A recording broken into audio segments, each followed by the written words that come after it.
Welcome to another edition of Inside the Electronic Music Industry. This segment is a special exclusive, bringing you one of the first one-on-one video interviews that has been held in years with the original superstar DJ KEOKI.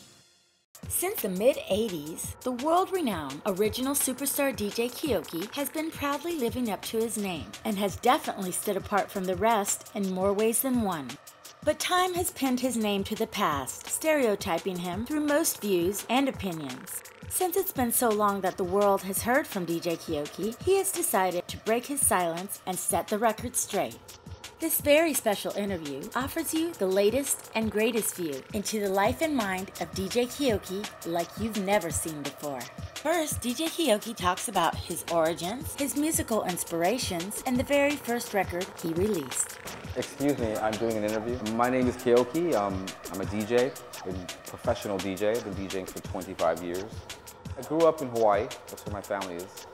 But I moved to New York City when I was 17 on my own, just to travel around. I wanted to go see the world. Growing up in Hawaii was kind of, constricted. I've always felt I wanted to leave, and I went, I guess, to the farthest place possible in the United States anyway. I went to New York, and almost immediately fell in love with the city and stayed there, and I've lived there longer than I lived in Hawaii. So my origins are probably stronger from New York, where I've lived for 22 years. I had no musical training. I always loved music. I always collected records, always had, like when I left Hawaii, I remember the only thing that was important to me was my record collection, which is weird because I wasn't a DJ at all. I was just collecting records. And when I left Hawaii, I took my records with me, and it's just music's always been a part of my life. Like it's just always, if it wasn't for music, I'm sure I'd be gone a long time ago. I'd have checked out a long time ago. Music has saved me.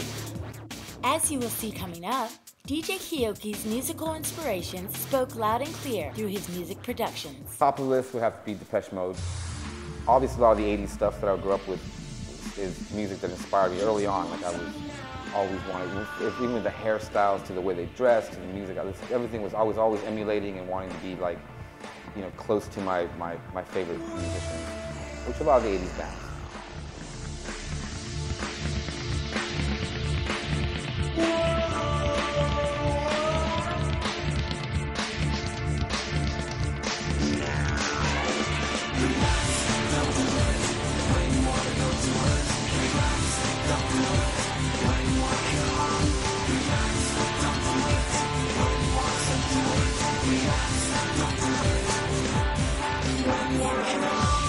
I got influenced later on by DJs, really. When I moved to New York City, immediately I was into the club thing, so I was mentored and became friends with Danny Tenaglia, Junior Vasquez, Shep Pettibone, Freddie Bastone, Jellybean Benitez, Rick Rubin.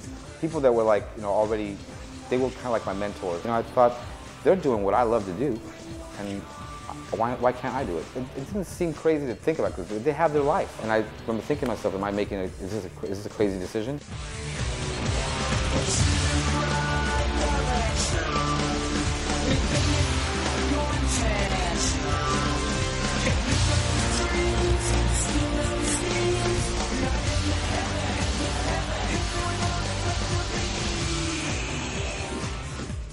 And it took me a little while to make that decision.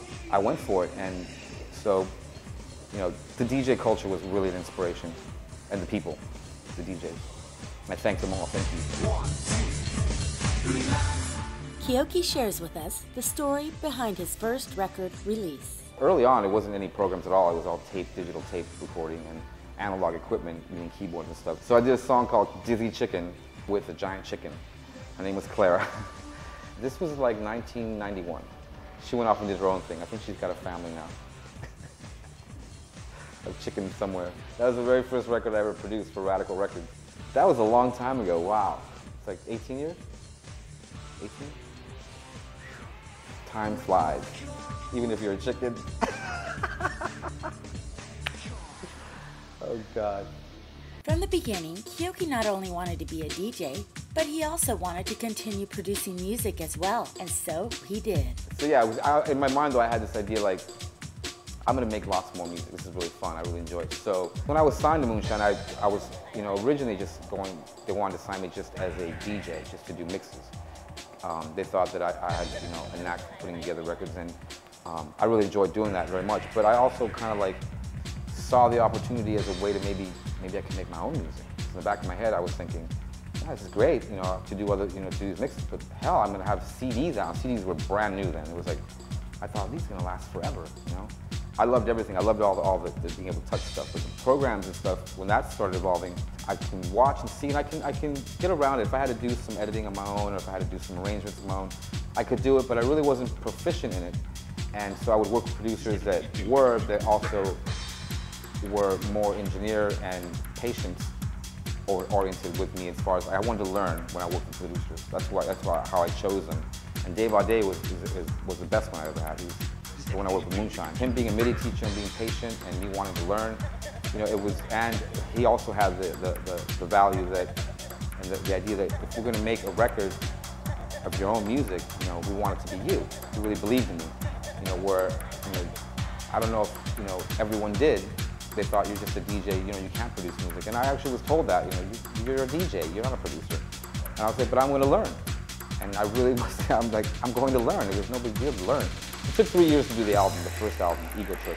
It was tough in the beginning, because it was like, I was always fighting with, you know, with the label wanting to push it fast and keep going. I was like, I'm not ready, it's not done, it's not, you know, and I'd be like, whatever I had to do just to get myself into the production aspect of it and make the album feel like it was mine, like it was not just some producer working on music. And I'm glad that Dave was patient. Thank you, Dave, for that. And we worked out a deal where they gave me an artist deal and a DJ, a superstar DJ KEOKI, and KEOKI as an artist. It worked out really well for me.